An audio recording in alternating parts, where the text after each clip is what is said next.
is Aura Bogado, and I work on Voting Rights Watch, which is a joint project of ColorLines.com and The Nation. And for the last few days, I've been on UndocuBus. I boarded in Knoxville, Tennessee, and rode through to Charlotte, North Carolina with this group of undocumented immigrants, including students, day laborers, and domestic workers. The bus took off more than a month ago in Phoenix, Arizona, and this week the riders are participating in protests during the Democratic National Convention. The bus itself is 40 years old, almost old enough to have been part of the historic 1960s freedom rides that challenged segregation in the South. And it seemed a miracle that the bus made it. The brakes were weak, and when it rained, water always leaked inside, even when the windows were closed.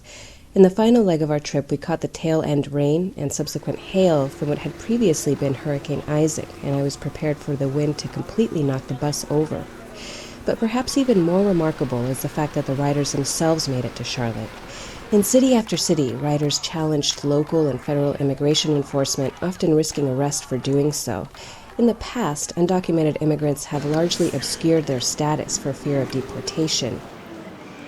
The first time I gave my testimony, I was 17. I'm 22 now.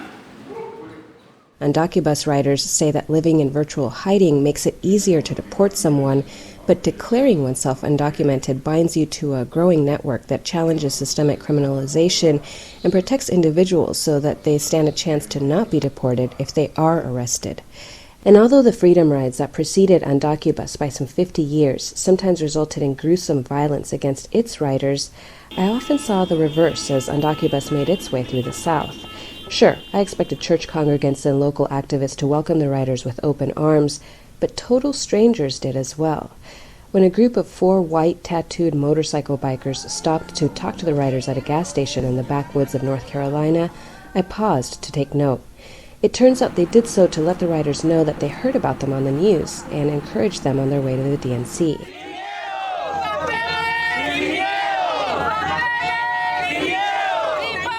I've been covering political conventions for a while now, since 2004, reporting from the floor as well as on actions and protests outside, and I've never heard of a group of undocumented people having a presence there. So when I first heard about the ride, I started wondering about who is and who isn't allowed to engage in this nation's electoral politics. Me llamo David Ramirez, no tengo papeles, and I'm unafraid. I was raised by my mother, I have a sister. My best friend is queer, my president is black. No tengo papeles, pero tengo bastante dignidad. There's never been a moment in U.S. history when one group or another hasn't been explicitly marginalized from participating in politics, and it follows that when that group begins to represent itself, that changes. While immigration isn't central to this week's convention, UndocuBus riders will be on the streets every day, reminding President Obama and the Democrats about the promises he made 4 years ago, and how those promises counter the fact that his administration has deported more than 1 million people, more than any other president. While UndocuBus riders may not be able to vote, they made a space so they can participate.